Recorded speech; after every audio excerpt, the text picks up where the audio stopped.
ప్రజల్ని మోసం చేయాలనుకున్నారా?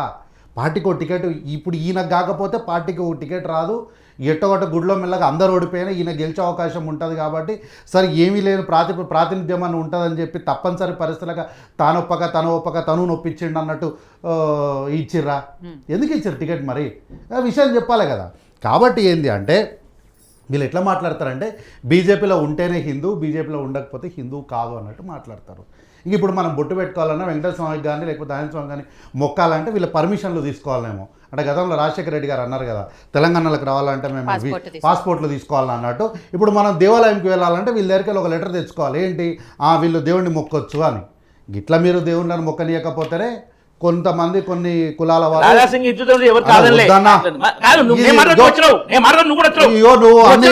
చరిత్ర ఇది కరెక్ట్ కాదు రామరెడ్డి అన్న, ఇది మంచిది. మీరు రామ్మూర్తిని అన్న మాటలు మీకు ఎందుకు? మాట్లాడు, మరి మాట్లాడను. అరే మాట్లాడన్నా, అవకాశం ఇస్తున్నా, మాట్లాడుతావు, మాట్లాడు.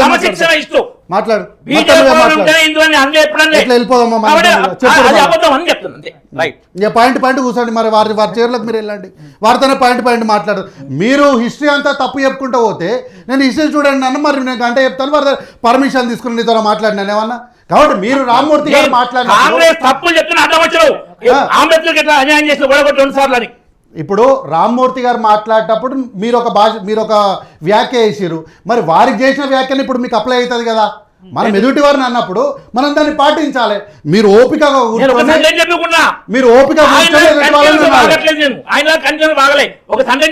మరి ఆపేసేయండి, మరి మళ్ళీ ఎందుకు కంటిన్యూ చేస్తారు మీరు? తప్పు కదా. కాబట్టి ఏంటంటే వీళ్ళ దగ్గర పర్మిషన్ తీసుకోవాలి మనం. ఏంటి, వీళ్ళు హిందువులే, వీళ్ళు గుళ్ళకి రావచ్చు అని వీళ్ళు పర్మిషన్ ఇచ్చే రోజులకు తీసుకొస్తారు. అందుకే రాహుల్ గాంధీ ఏమన్నారు, భారతదేశ రాజ్యాంగం ప్రమాదంలో ఉందని ఉట్టికి చెప్పలే, గిందికి చెప్పారు. మీరు ఇట్లా గుళ్ళల్లోకి రాకుండా మీరు ఇట్లాంటి వేషాలు వేసినందుకే కొన్ని కులాల వారు ఈ మతం నుంచి ఇంకో మతానికి మారిపోయిన పరిస్థితులు ఈరోజు వచ్చినాయి. కాబట్టి ఏంటంటే ఇంతకుముందు అన్నగారు మాట్లాడుకుంటూ ముఖ్యమంత్రి గారి పైన ఎవరో గుర్రుగా ఉన్నారని ముఖ్యమంత్రి గారు ఆవేదన వ్యక్తం చేశారు అన్నట్టు అన్నగారు మాట్లాడారు. దయచేసి నేను విజ్ఞప్తి చేస్తున్నా, మీరు ఉట్టిగా ఎప్పుడు కూడా మీరు అంటే మా కాంగ్రెస్ నుంచి వేరే వాళ్ళు ఎవరైనా వచ్చినప్పుడు మీరు ఉట్టిగా ఆనేరు మాటలు వదిలేస్తారేమో, వాళ్ళు ఒప్పుకుంటారేమో, కానీ కార్తీక్ కూర్చున్నప్పుడు మీరు ఎప్పుడైనా సరే ఆధారాలు కాగితం పట్టుకొని మాట్లాడాలి. ఉట్టిగా మాట్లాడితే నేను ఒప్పుకోను. ఏదైనా నేను కాగితం పట్టుకొని ఎట్లా మాట్లాడుతానో మీరు కూడా అట్లనే కాగితం పట్టుకొని ఆధారాలు పట్టుకొని మాట్లాడాలి. గుర్రుగా ఉన్నారని ముఖ్యమంత్రి గారు అన్నారంటారు కదా, నేను మాట్లాడలోపు వారికి విజ్ఞప్తి చేస్తున్నా, ఆ వీడియో తీసి చూపెట్టమని చెప్పండి. నేను విజ్ఞప్తి చేస్తున్నా, నేను నాది కంప్లీట్ అయ్యేలోపు ఆ వీడియోని వెతికి దాన్ని చూపెట్టమని చెప్పండి. తర్వాత ఏమంటారు, మేమేదో ప్రధానమంత్రిని కేంద్ర మంత్రులను మేము పోయి కలుస్తున్నాము, రాహుల్ గాంధీ గారు ముఖ్యమంత్రికి టైం ఇస్తలేరు అంటారు కదా. ఓ పని చేయండి, మీరు ప్రధాన ప్రతిపక్ష పార్టీ నాయకులే కదా, ఈ రాష్ట్ర ప్రజల కోసము, ఈ రాష్ట్ర ప్రగతి కోసం మీరు ఒక లెటర్ పెట్టండి రాహుల్ గాంధీ గారికి. అయ్యా మీరు రేవంత్ రెడ్డి గారికి టైం ఇస్తలేరు మా ముఖ్యమంత్రి గారికి, మేము మా ముఖ్యమంత్రిని తీసుకొని వస్తాం, మీరు సమయం ఇవ్వండి, మీరు లెటర్ పెట్టండి. ఇప్పుడు వీళ్ళే అంటారు రాహుల్ గాంధీని రేవంత్ రెడ్డి గారు కలుస్తలేరు, వీళ్ళ మధ్యలో గ్యాప్ ఉందని వీళ్ళే అంటారు. మళ్ళీ వీళ్ళేమంటారు, పొద్దున్న లేచి ఏఐసీసీ ఆఫీస్కు రాహుల్ గాంధీ గారు మోకరిల్లుతున్నాడు, ఆయన పోయి సూట్ కేసులు అందిస్తుండు, ఆయన తొరవై కూర్చుంటున్నాడు వీళ్ళే అంటారు. ఈ రెండిట్లు ఏది కరెక్ట్ మేడం? టైం ఇస్తలేడు అన్నది కరెక్టా, ఈయన పోయి వాళ్ళనే కలుస్తుండ అన్నది కరెక్టా? అయితే ఈరోజు కూడా ఆన్ రికార్డ్ నేను ఒప్పుకుంటా మేడం, మేము ఈ దేశ ప్రధానమంత్రిని కేంద్ర మంత్రులను కలుస్తాము. అయితే మా ఉద్దేశము కల్వకుంట్ల చంద్రశేఖరరావు గారికి ఉన్న ఉద్దేశం మా ఉద్దేశం కాదు. ఏంటి కల్వకుంట్ల చంద్రశేఖరరావు గారు ఉద్దేశము? నేను చెప్తాలేని మాట, ఈ రాష్ట్ర గడ్డ మీద ప్రధానమంత్రి హోదాలో నిలబడి ఆయనే చెప్పిండు ఏమని, కల్వకుంట్ల చంద్రశేఖరరావు నా దగ్గరకు వచ్చిరు, నన్ను బతిమలాడిరు, మళ్ళీ కాలు పట్టుకుంటే పట్టుకుని చూపెట్టాలంటారు. కాబట్టి నన్ను చేతులు పట్టుకొని నన్ను బతిమలాడిను, నా కొడుకును ముఖ్యమంత్రి చేయమంటే నేను సహకరించానని చెప్పినా కాబట్టి మా ఇద్దరి మధ్యలో చెడింది అని ఆయనే చెప్పిండు. అది తప్పని ఎందుకు మీరు చెప్తలేరు? ఈ రోజుకు ఆన్ రికార్డ్ 30 జూన్ 2025 నాడు 30 జూన్ అని ఒక్క నిమిషం మీ అవకాశం వచ్చినప్పుడు మాట్లాడండి. మీకు ఒక టాస్క్ ఇచ్చిన నేను, మీరు ముఖ్యమంత్రి గారు వీడియో వెతికి పెట్టమని చెప్పిన, దయచేసి ఆ టాస్క్ చూడండి. అయితే 30 జూన్ 2025 నాటికి కూడా ఆ రోజు నరేంద్ర మోడీ గారు చెప్పిన మాట తప్పు అని ఈ రోజు వరకు కూడా అధికారికంగా చెప్తలేరు. వాళ్ళు ఎందుకు చెప్తలేరు అన్నది ప్రశ్న. అయితే అన్నారు మాట్లాడు కేసీఆర్ గారు లాగా సమాన హక్కుల గురించి వీళ్ళే మాట్లాడాలి. వీళ్ళే ఎస్సీలను అధ్యక్షులను చేసిరు, వీళ్ళే ఎస్సీలను ముఖ్యమంత్రులను చేసిరు, వీళ్ళే ఎస్టీలను అత్యున్నతమైన స్థాయిలో నడిపించారు. బీజేపీ వాళ్ళు మాట్లాడతారు మేమేదో గొప్పగా చేసాం వాళ్ళు అంటారు. మేము మా పార్టీలో బీసీలను రాష్ట్ర అధ్యక్షులను చేసాం, దేశ అధ్యక్షులను చేసాము, ఎస్సీలను ముఖ్యమంత్రులు చేసాము, ఎస్టీలను ఉన్నతమైన పదవులు. ఎందుకన్నా మీరు బీపీ టాబ్లెట్ తెచ్చండి అమ్మ, ఒకటి ఒక బీసీ టాబ్లెట్ తెచ్చండి. చేసిన వ్యాఖ్యలు గదే అన్న నేను. అందుకేమన్నా ఇప్పుడు మీరు ఎందుకు అడుగుతారు కానీ మీ సమయం వస్తుంది కదా, మీరు రాసుకోండి. ఇగో పెన్ ఇస్తా, పేపర్ ఇస్తా, రాసుకోండి. మీరు అయిపోతే ఏమంటున్నా నేను చెప్తా మేడం. ఆయన ప్రశ్న అడిగింది కదా నా టర్న్లో, నేను చెప్తా మళ్ళా. ఎందుకు ఆయనకి ఇప్పుడే ఎందుకంత ఊగిపోవడం? ఆయన ప్రశ్న ఇచ్చింది, ఆ ప్రశ్నకు నేను ఆధారంతో సహా చెప్తా, నేను ఏదైనా రికార్డ్తో చెప్తా కదా. అయితే ఏంటి కాబట్టి ఏంటంటే సమాన అవకాశాలు బీఆర్ఎస్ పార్టీ వాళ్ళు ఇచ్చిరనడము హాస్యాస్పదం. దయచేసి అట్లాంటి వ్యాఖ్యలు చేయొద్దు. ఒకవేళ ఇచ్చినట్లుంటే రికార్డు చూపెట్టి ఆధారం డాక్యుమెంట్ చూపెట్టండి. అయితే ఏమంటే హరీష్ రావు గారు, కేటీఆర్ గారు, ఇంకొకరు ప్రజలు ఓట్లు వేస్తేనే గెలిచిన నాయకులు అయినరు, వాళ్ళు కుటుంబ పార్టీ దాని కోవాలకు రారు అన్నారు. మరి రాహుల్ గాంధీ గారు ఎంపీగా గెలవలేదా? రాజ్యసభలు ఉన్నారా? ప్రియాంక గాంధీ గారు ఎంపీగా గెలవలేదా? రాజ్యసభలు ఉన్నారా? ఇప్పుడు ఆయన అన్నాడు, రామ్మూర్తి గారు, హరీష్ రావు గారు, కేటీఆర్ గారు ఓట్లు వేస్తే గెలిచిరు, ఆయన కుటుంబ పార్టీలకు మేము రాము అని ఇంతకుముందు అన్నాడు. దాంట్లోనే బీజేపీని ఉదాహరించారు. బీసీసీఐకి సంబంధించి అధ్యక్ష పదవి నామినేటెడ్ పోస్టుల విషయంలో బీజేపీని అన్నారు తప్ప ఆయన కాంగ్రెస్ పార్టీని అనలేదు. ఏదైనా సరే ఇప్పుడు ఆరాలకు రాము కాంగ్రెస్ పార్టీ కుటుంబ పార్టీ కాదా? ఎన్నుకుంటది. ఇప్పుడు కాంగ్రెస్ పార్టీ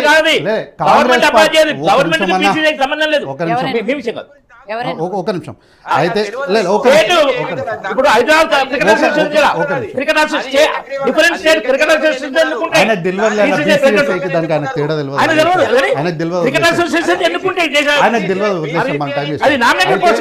అయితే కాంగ్రెస్ పార్టీ లాగా కాదు అని అన్నారు. రాహుల్ గాంధీ పేరు ఎత్తకపోయినా కాంగ్రెస్ పార్టీ లాగా కాదని అన్నారు ఆయన. కాబట్టి ఏంటంటే వారికైతే సూత్రము మాకైతే ఆత్రం అన్నట్టు వారు వ్యవహరిస్తే మంచిది కాదు. అయితే ఏంటి ఈ దేశంలో ఈరోజు ఉన్నటువంటి పరిస్థితుల్లో మేడం అప్రకటిత ఎమర్జెన్సీ ఉన్నటువంటి వాస్తవం. దాన్ని మనము కొంత లోతుకి అనాలిసిస్ చేస్తే మాత్రం అర్థం కాని విషయం. అయితే ఏంటి ఇంతకుముందు అన్నగారు మాట్లాడుకుంటూ ఏది ఎమర్జెన్సీ ఫోటో మేడం చూసుకోండి మంచిదన్న. ఇప్పుడు ఎనాలిసిస్ అందుకంటే హిస్టరీకి పోతే చాలా దూరం పోతుంది. అయితే ఇంతకుముందు అన్నగారు మాట్లాడుకుంటూ బీఆర్ఎస్ పార్టీ నుంచి మేము 1 ఇస్తా అంటే కాంగ్రెస్ వాళ్ళు 2 ఇస్తామన్నారంట, వాళ్ళు 2 ఇస్తే కాంగ్రెస్ పార్టీ వాళ్ళు 3 ఇస్తామన్నారంట. అందుకే బీఆర్ఎస్ పార్టీని ఓడగొట్టి కాంగ్రెస్ పార్టీని గెలిపించారంట. వారి మేనిఫెస్టో వాళ్ళ దగ్గర ఉందో లేదో నాకు తెలియదు, మీకు పంపిస్తాం, మీ ద్వారా వారికి పంపించండి. అయితే మేము రైతు బీమా తరహాలో రాష్ట్రంలో 10 పేరుకు 5 లక్షలకు 93 లక్షలకు వాళ్ళు ఇస్తామన్నారు.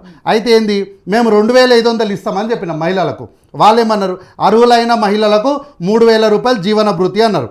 మేము 10 లక్షలకు ఆరోగ్యశ్రీని పెంచుతామంటే వాళ్ళు 15 లక్షలకు పెంచారు. మేము 500 రూపాయలకు గ్యాస్ సిలిండర్ ఇస్తామంటే వాళ్ళు 400కే గ్యాస్ సిలిండర్ ఇస్తామన్నారు.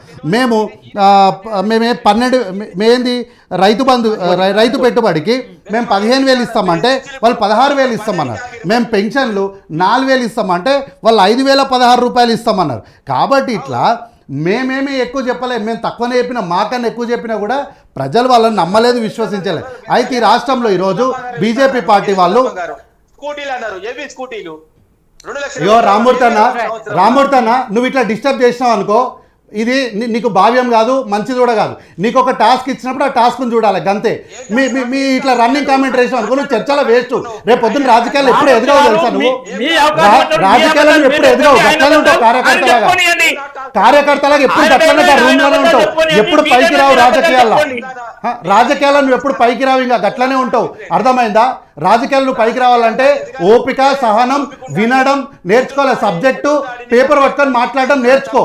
నీ మిత్రుడిగా శ్రేయోభిలాషిగా చెప్తున్నా, బంజయ్యగా మళ్ళీ మాట్లాడిన అనుకో బాధపడతావు.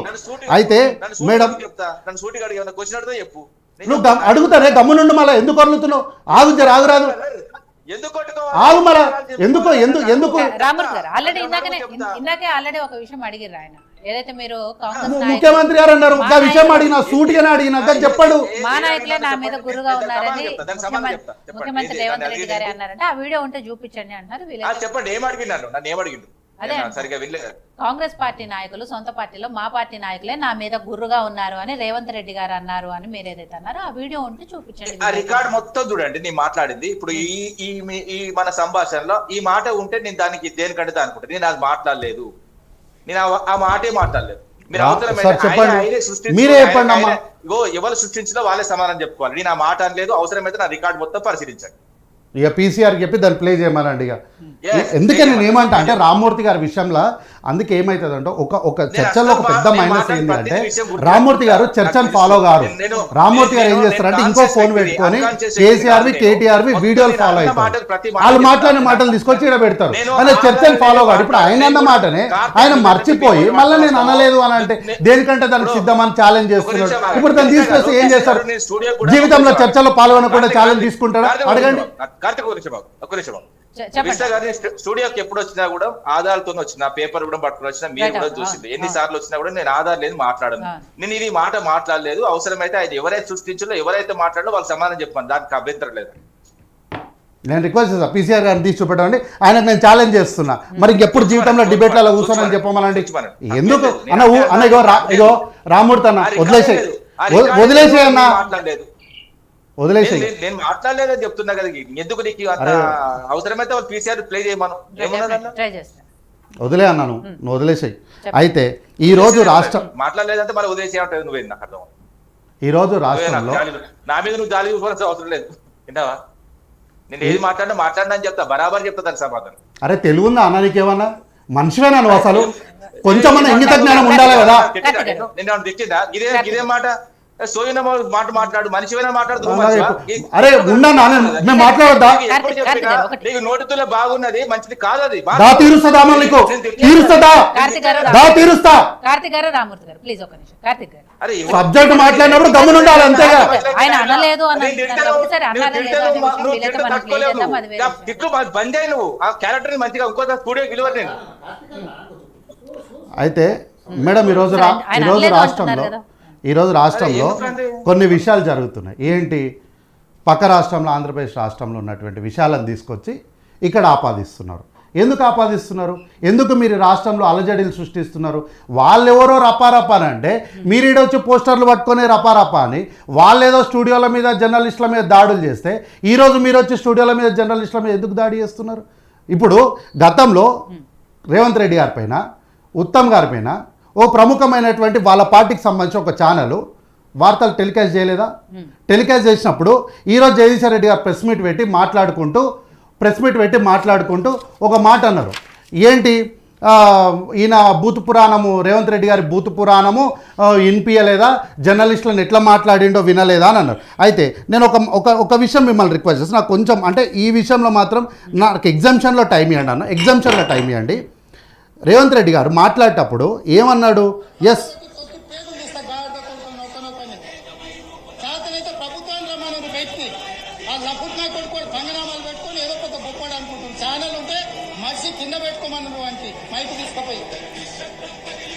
ఇట్లాంటి భాష మాట్లాడింది కదా. ఈ మాటలను ఎవరిని అన్నాడు? యాజమాన్యాన్ని అన్నాడు. జర్నలిస్ట్ అని అన్నాడా? ఆయన మాట్లాడుకుంటూ కూడా ఏమన్నాడు? నేను జర్నలిస్టులను అంటలేను, చాలామంది జర్నలిస్టులు నాకు వ్యక్తిగతంగా మిత్రులు ఉన్నారు కాబట్టి నేను జర్నలిస్టులు అంటున్నాను, ఆ యాజమాన్యం గురించి మాట్లాడుతున్నా అని చాలా క్లారిటీతో చెప్పారు. కానీ మీరు ఉత్తమ్ కుమార్ రెడ్డి గారిని కోవటాన్ని మీరు ముద్ర వేయలేదా?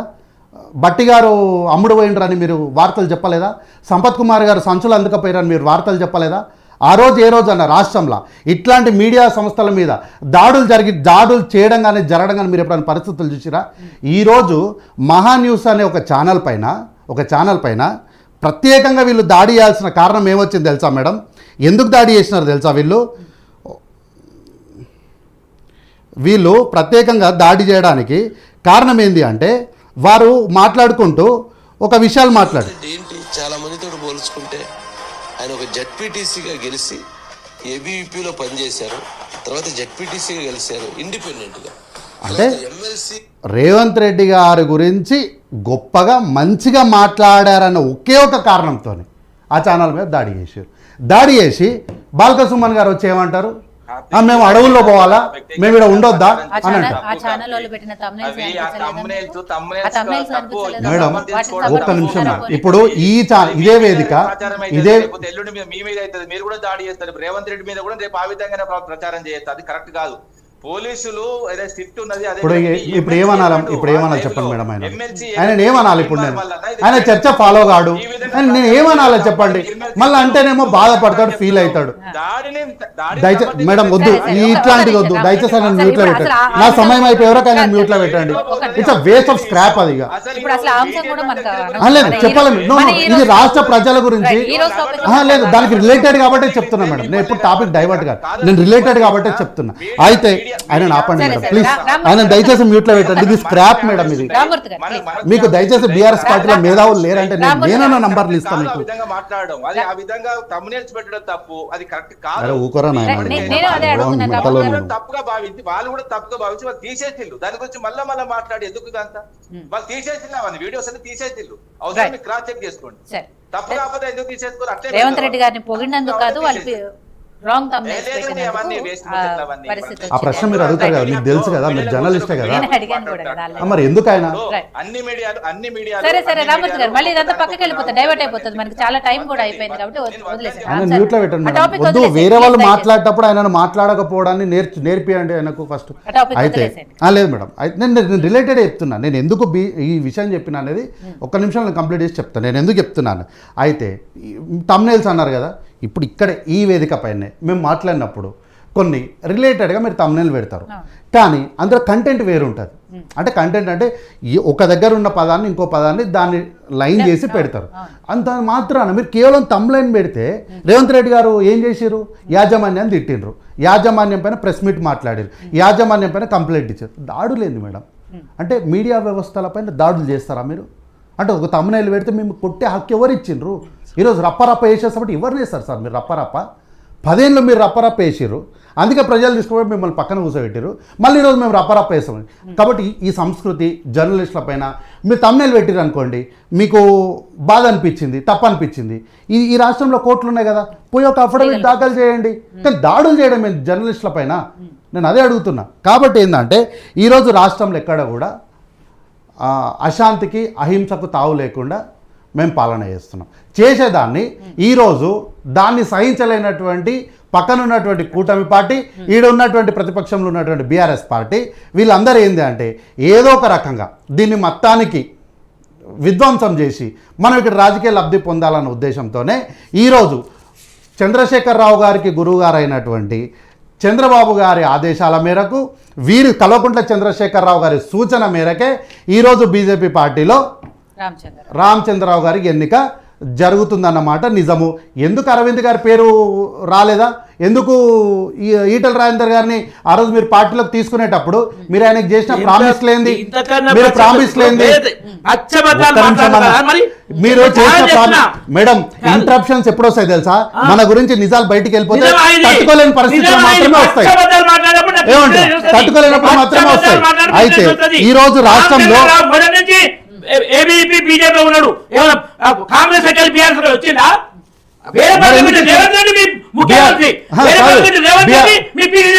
అవును, మహేశ్వరరెడ్డి ఎందుకు ఇచ్చారు? మహేశ్వరరెడ్డి ఎందుకు ఇచ్చారు? ఎన్ని పార్టీలు మార్చిండు మహేశ్వరరెడ్డి? మహేశ్వరరెడ్డి ఎన్ని పార్టీలు మార్చిండు? ఎన్ని పార్టీలు మార్చిండు మహేశ్వరరెడ్డి? రేవంత్ రెడ్డి మార్చి ఎన్ని మార్చిండు? అన్నీ మార్చిండు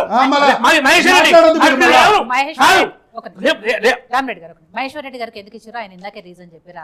ఫ్లోర్ లీడర్ గా ఎవరికి రెండోసారి ఎన్నికైన వ్యక్తి మిగిలిన వాళ్ళందరూ ఫస్ట్ టైం ఎన్నికయ్యారు కాబట్టి రెండోసారి కాంగ్రెస్ లో సీనియర్ లీడర్ రేవంత్ రెడ్డి కోమటిరెడ్డి ఏమంటూ మీరు గాంధీ సభలో పనిచేయడం పనిచేయడం కోమటిరెడ్డి మీరు గాంధీ మీద కాదు పనిచేయడం లేరు. ఆర్ఎస్ఎస్ వాళ్ళు గెలిచిన 8 మంది ఎమ్మెల్యేలు ఆర్ఎస్ఎస్ వాళ్ళు లేరు. అంటే వారు 15 నిమిషాలు మాట్లాడినరు, మేము మౌనంగా కూర్చున్నాము. ఇప్పుడు మేము నిజాలు చెప్పేసరికి బీపీలు వచ్చేస్తున్నాయి. మేము నిజాలు చెప్పేసరికి బీపీలు వస్తున్నాయి. చంద్రశేఖరరావు గారి సూచన మేరకు ఈరోజు ఎన్నిక జరుగుతుంది. కాబట్టి వీళ్ళు కూటమిలో వస్తున్నారు. నేను అందుకే మా చెప్పినా, పార్టీ మీరు ఈ విషయాన్ని లైబ్రరీలో ముఖ్య పెట్టుకోండి. నాయకుడిని 2 సంవత్సరాల 8 వాళ్ళ నెలల్లో పూర్తి వీళ్ళంతా కూటమికి వస్తారు. కూటమికి వచ్చి ఈ రాష్ట్రంలో కాంగ్రెస్ కాంగ్రెస్ వాళ్ళు పార్టీ బీజేపీలో ఓడగొట్టే ఉంటే ప్రయత్నం చేసి అట్లనే ఉంది. చిత్తుగా వీళ్ళు ఓడిపోతారు. ఈ రోజు రాష్ట్రంలో పరిస్థితి ఎట్లా ఉందో తెలుసా మేడం? ఓడిపోయింది ఎవరు? ఇతర పార్టీలలో ఎన్ని సీట్లు? ఇందిరమ్మ కాంగ్రెస్ ఇచ్చినందుకు ఒక్క నిమిషం. మేడం, 3 రాష్ట్రాల అధికారంలో సస్పెండ్ చేసి మేము వీళ్ళ 15 రాష్ట్రాలు ఉన్నాం. వీళ్ళ వీళ్ళు చరిత్రలో 3 రాష్ట్రాల అధికారంలో ఇందిరమ్మ ఇల్లు వీళ్ళు మమ్మల్ని తీసుకున్నందుకు తప్పుతారా? పార్టీ నాయకుల్ని సస్పెండ్ చేసి పడేస్తున్నారు. ఆయన వీళ్ళ పంపిన చరిత్ర ఎమర్జెన్సీ లేవు. గురించి ఆయన కూడా మీకు పంపినది సరే, సరే. ఎమర్జెన్సీ కాబట్టి విషయంలో రామరెడ్డి గారు. దేశంలో ఎమర్జెన్సీ ఎవరు అదో, పెట్టారు?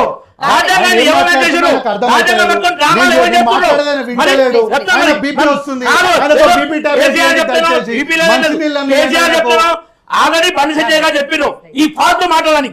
చంద్రబాబు చెప్తే రామచంద్ర గారు ఫాల్తు మాటలని అన్న, బండి సంజయ్ గారు వెంటనే అన్నారు. ఇంకేం మరి కావాలి? ఆయన ఎందుకు అలాంటి తీసేశారు? ఫాల్తు మాటలు బండి పెట్టాలి. సంజయ్ గారు ఎందుకు తీసేశారు చెప్పమనండి. కార్తిక్ గారు ఇక్కడ ఒక విషయం. ఇప్పుడు గతంలో బీఆర్ఎస్ పార్టీ జగన్ కి సపోర్ట్ చేశారు, వైసీపీని గెలిపించడానికి టీడీపీని ఓడగొట్టారు. ఇవన్నీ మీరే మాట్లాడారు కదా. మళ్ళీ వాళ్ళు ఓకే వచ్చేటప్పుడు మేడం. మాత్రం కరెక్ట్ చంద్రబాబు నాయుడు గారు శిష్యుడు చంద్రశేఖరరావు గారు అయ్యారు. అవును. చంద్రశేఖరరావు గారు చెప్తే అయితే రామచంద్రరావు గారిని అధ్యక్షుడు నో చేశారు. మేడం, మీరు అడిగిన దానికి నేను సూటిగా సమాధానం చెప్తా. అయితే చంద్రశేఖరరావు గారి సూత్రం ఎప్పుడైనా ఎట్లుంటాయంటే శత్రువు ప్లస్ శత్రువు ఈజ్వల్ టు మిత్రుడు. ఆయనకి ఇక్కడ అని మీకు అనుకూలంగా మార్చుకున్నారు. అనుకూలమే ఉంది మేడం. ఇదే కదా ఇప్పుడు జగన్మోహన్ రెడ్డి గారిని ఒక నిమిషం అన్న, జగన్మోహన్ రెడ్డి గారిని ఏ రోజైనా కలవకుండా చంద్రశేఖరరావు లెక్కలకు తీసుకున్నాడా? రాజశేఖర రెడ్డి గారిని ఎన్ని మాటలు అన్నాడు ఆయన ఇదే డిబేట్లో? నేను కానీ జగన్మోహన్ రెడ్డి గారిని తీసుకొచ్చారు, ప్రగతి భవన్ లో కూర్చోబెట్టి బిర్యానీ నేను దాని అవసరాలు చెప్తా. దాని అవసరాలు చెప్తున్నా మేడం. మాట్లాడుకున్నారని మీరే చెప్పారు అప్పుడు. అది ముఖ్యమంత్రి అయినాక జగన్మోహన్ రెడ్డి గారిని తీసుకొచ్చారు కానీ ముఖ్యమంత్రి కాకముందు తెచ్చిందా? ఎందుకు మరి? ఇంత ప్రేమ ఉంది కదా జగన్మోహన్ రెడ్డి గారి మీద, కేసీఆర్ గారికి ఇంత ప్రేమ ఉంది కదా. మరి చండీ యాగానికి చంద్రబాబు నాయుడు గారిని పిలిచిరు కానీ ఎందుకు జగన్మోహన్ రెడ్డి గారిని పిలవలేదు? ఎందుకు పిలవలేదు మేడం? ఇంత ప్రేమ ఉంది ఆయన, ఎందుకు పిలవలేదు అంటే ఆ రోజు జగన్మోహన్ రెడ్డి గారి చేతిలో అధికారం లేదు కాబట్టి, ఆ రోజు చంద్రబాబు నాయుడు చేతిలో అధికారం ఉంది కాబట్టి చండీ యాగానికి పిలిచాడు. అయితే ఒక విషయంలో వీళ్ళిద్దరి మధ్యలో చెడింది. ఎవరికి? గురువు గారికి శిష్యు గారికి, గురువుకు శిష్యుకి ఇద్దరు కూడా చెడింది. ఎందుకు అంత వేస్ట్ ఇదంతా? ఎందుకంటే ఇప్పుడు మీరు మాట్లాడుతున్నారు మరి చంద్రబాబు నాయుడును దావోస్ లో ఇద్దరు ఒకటే రూమ్ లో పడుకున్నారు, ఇద్దరు ఒకటే బిర్యానీ తిన్నారు, ఒకటే పల్లెంలో తిన్నారు. అదే విధంగా వాళ్ళు రాష్ట్రం కూడా చాలా మూడు పెళ్ళాలి ఒక ప్లేట్ తిని మాట్లాడతావా? ముఖ్యమంత్రి ఒక బెడ్ వండుకున్నారు, ఒక ప్లేట్ తిన్నారు. వచ్చినప్పుడు